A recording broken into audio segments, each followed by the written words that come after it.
Oh my God, it doesn't end. I know. But here we go. We are in Florence in the Renaissance. We are in the baptistery, or the place where they baptize. And Florence has put out a contest to get the top artist of the region of Italy to sort of, to create the doors, a decoration for the doors of the baptistery, because Florence is always in competition with Milan, right? The other city-state that is powerful, prestigious, and ambitious. So here we are, in Florence.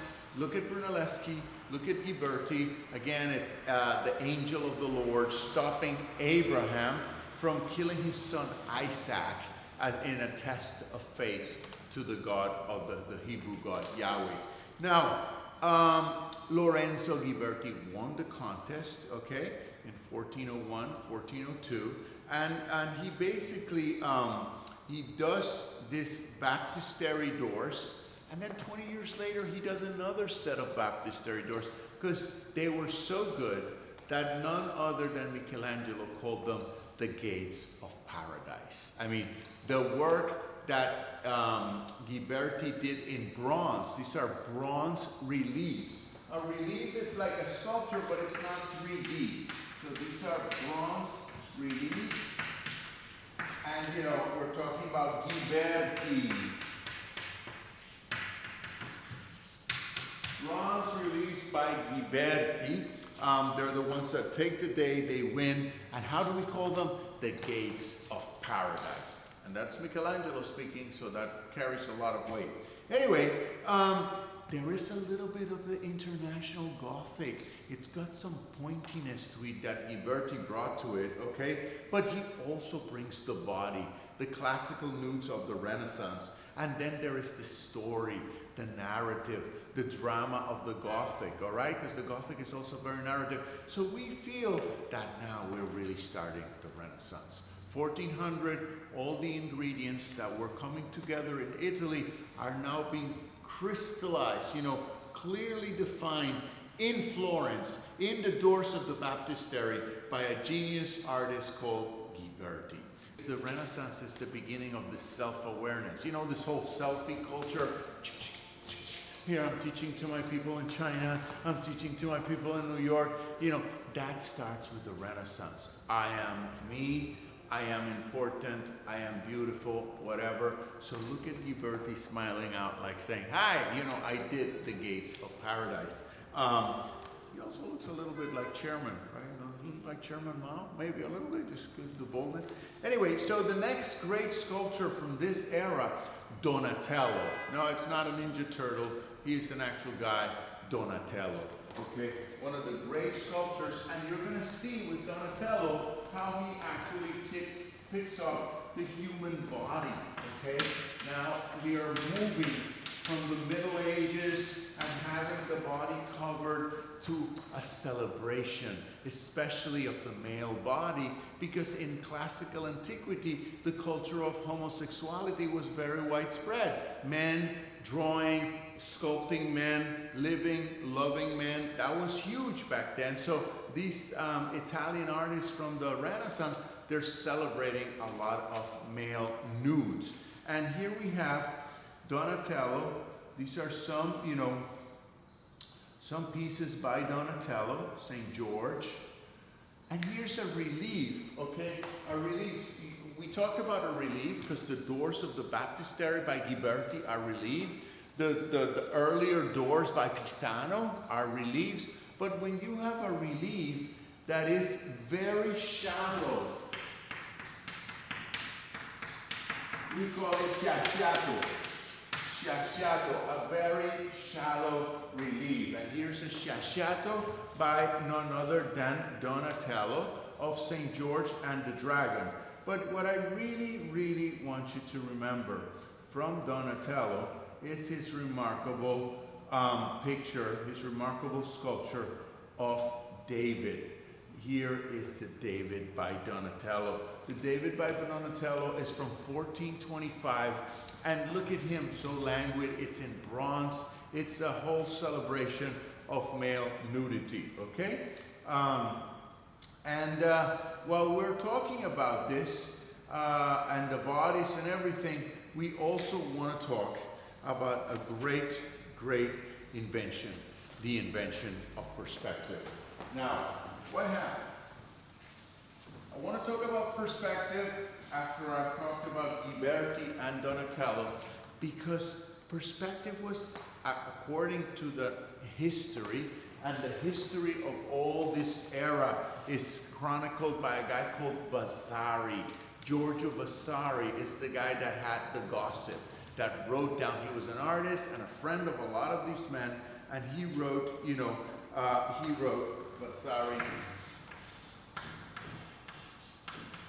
Giorgio Vasari, he wrote about painters and paintings. So, remember that guy that lost to Ghiberti? Okay, his name was Brunelleschi. Okay, Brunelleschi. So, he lost to Ghiberti, and according to some, one day he was hanging out in front of the Baptistery of Venice, where Ghiberti is doing the doors, and basically he came up with the idea of perspective. And what is perspective? Perspective is a system, okay, is a system to depict space. And you basically have a horizon, you have a line in the horizon, the centric point, and from here you have these lines which are called orthogonals, okay? And eventually there is a system to also, when you're doing inside, where you can also determine where the horizontal lines are going to go. So this was invented by Sir Filippo Brunelleschi, the great sculptor, who will later do the dome, il Duomo, of the Cathedral of Florence. So he lost on the doors, but he's a big power player. He invented perspective. He did the dome of the Florence Cathedral. I mean, it's just a lot of stuff. And basically, the dome was important. The big dome of the Florence Cathedral, we're showing you the dome right here, is important because it was the biggest dome after the Romans. You know, like that kind of construction had stopped. There had been no domes because this was all common Roman architecture, and now it comes back during the Renaissance. So the next person I want to show you. Oh, and by the way, look at Donatello. A lot of these artists, look at this sexy David. You know, look at this girly David in all its splendor in bronze. But when Donatello gets old and dies, you know, look at one of his last pieces. Mary Magdalene, ragged, anguish, sad. A lot of these people, including Michelangelo, they converted and became more religious at the end of their lives. So here, as we begin the early Renaissance, we're in the 1400s, okay? We are going to talk now about some paintings, some incredible paintings, and I want to start the conversation about painting with none other than Masaccio. Masaccio. And look at the Trinity. It's a fresco. It's a Trinity fresco at a church called Santa Maria Novella. We're around 1425. And basically, who is Masaccio looking at? Masaccio is looking at Giotto. So it's they all know each other. They all follow each other. It's a small place, Italy, when you think about it. So you have Masaccio. Look at this painter. Look at this Holy Trinity, okay? And it's a fresco, okay? There's also other frescoes that he's been doing. And in these other frescoes, look at the tribute money by Masaccio, perspective, okay? So the new invention by Brunelleschi, it's already being used in paintings by Masaccio in a very, very short time, okay? So, so you have that. And then look at Masaccio, the expulsion from paradise. Look at the body, full nudity, full nakedness, Adam, Eve, you know, in a way like they haven't been depicted, because it's starting to be done now like this. Now they're naked. At this time, you know, with Masaccio, with these people, we have a new technique I also want you to remember. And this new technique is oil paint. You still work in oil, we still work in fresco, we still work in tempera, but oil paint is very, very common. And it is believed that around this time also, 1420, 1425, the oil painting technique was invented, potentially in Flanders, okay?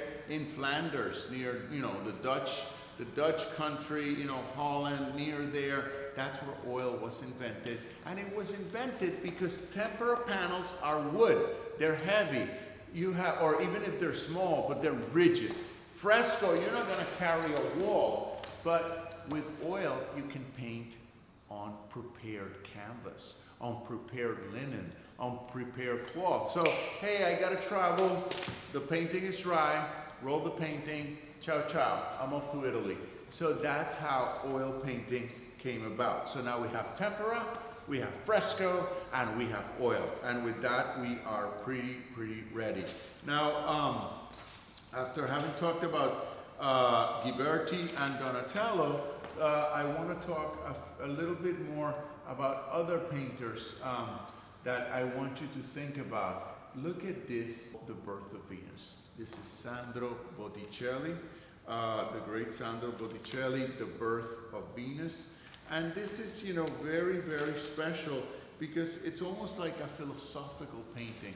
It's, again, Venus is about antiquity, it's about classical antiquity, and you have ethereal voluptuosity. She is voluptuous, she is like a very shapely female, but there's also some spirituality or some godlike thing to it. There's something very delicate.